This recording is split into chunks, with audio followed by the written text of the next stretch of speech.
നമസ്കാരം. കർമ്മ ന്യൂസിലേക്ക് സ്വാഗതം. ആ മുഖം ഇഷ്ടപ്പെട്ടില്ല എന്ന പേരിൽ അവതാരകയെ സ്റ്റേജിൽ വെച്ച് ആട്ടിപ്പായിച്ച ഒരു മുഖ്യമന്ത്രി. അവതാരകയുടെ പ്രസംഗം നീണ്ടുപോയി എന്ന കാരണത്താൽ ക്ഷുഭിതനായി വേദി വിട്ടിറങ്ങിപ്പോയ മുഖ്യമന്ത്രി. ഉദ്ഘാടകൻ നിലവിളക്ക് കൊളുത്താൻ നേരം എല്ലാവരും എഴുന്നേറ്റ് നിൽക്കണം എന്ന് അവതാരക അനൗൺസ് ചെയ്തതിൻ്റെ പേരിൽ മാറി നിൽക്കങ്ങോട്ട് എന്ന് പ്രസംഗം തടസ്സപ്പെടുത്തി ആക്രോശിച്ച മുഖ്യമന്ത്രി. മൈക്ക് കേടായതിൻ്റെ പേരിൽ സ്റ്റാൻഡ് കുത്തിയൊടിച്ച് ഓപ്പറേറ്ററെ പുലഭ്യം പറഞ്ഞ മുഖ്യമന്ത്രി. ചെറ്റത്തരമെന്നും കടക്കുപുറത്തെന്നും പറഞ്ഞ് മാധ്യമങ്ങളെ ഒന്നാകെ ആക്ഷേപിച്ച ഒരു മുഖ്യമന്ത്രി.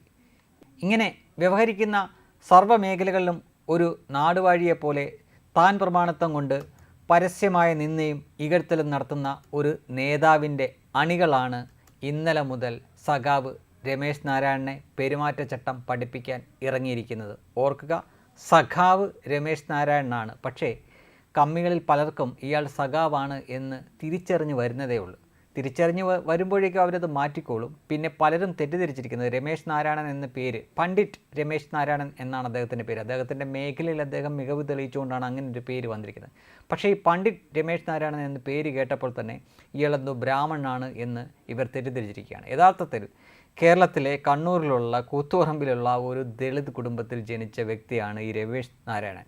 അദ്ദേഹം സവർണനാണ്, അദ്ദേഹം സംഘിയാണ് എന്ന ധാരണയിലാണ് അദ്ദേഹത്തിന് കിട്ടിയ പാടെ ഇവരെല്ലാവരും കൂടെ എടുത്തിട്ട് പെരുമാറിക്കൊണ്ടിരിക്കുന്നത്. മാത്രമല്ല, ആളുകളോട് എങ്ങനെ പെരുമാറണം എന്ന ചട്ടം കൂടി പഠിപ്പിക്കുകയാണ്. ആരാണ് പഠിപ്പിക്കുന്നത്? ഞാൻ നേരത്തെ പറഞ്ഞ ആ വിശേഷണങ്ങളെല്ലാം നന്നായിട്ട് ഇണങ്ങുന്ന പിണറായി വിജയൻ എന്നൊരു മുഖ്യമന്ത്രി ഈ കേരളം ഭരിക്കുന്നു. ആ മുഖ്യമന്ത്രിയുടെ ഒന്നിനും കൊള്ളാത്ത അണികളാണ് രമേശ് നാരായണനെ ചട്ടം പഠിപ്പിക്കാൻ പോയിരിക്കുന്നത് എന്ന് പ്രത്യേകം ശ്രദ്ധിക്കണം. പറയുന്ന വാക്കിൽ അല്പമെങ്കിലും ആത്മാർത്ഥത ഉണ്ടായിരുന്നുവെങ്കിൽ പൊതുവിടത്തിൽ എങ്ങനെ പെരുമാറണം എന്ന് ആദ്യം പഠിക്കേണ്ടത് കെട്ടിയെഴുന്നള്ളിച്ച് കൊണ്ടു നടക്കുന്ന കാരണഭൂതത്തെ തന്നെയാണ്.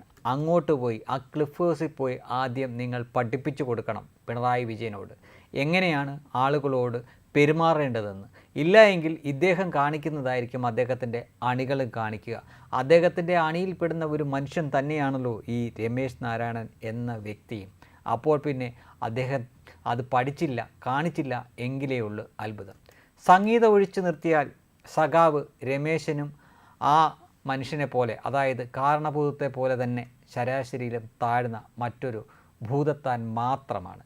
ഇതാണ് യാഥാർത്ഥ്യം. ആളുകളെ എത്ര നേരം തെറ്റിദ്ധരിപ്പിച്ചാലും സത്യം പുറത്തു വരും എന്ന കാര്യം ഇനിയെങ്കിലും സൈബർ അന്തംഗമികൾ ഓർത്താൽ നന്നായിരിക്കുമെന്നേ തൽക്കാലം പറയുന്നുള്ളൂ.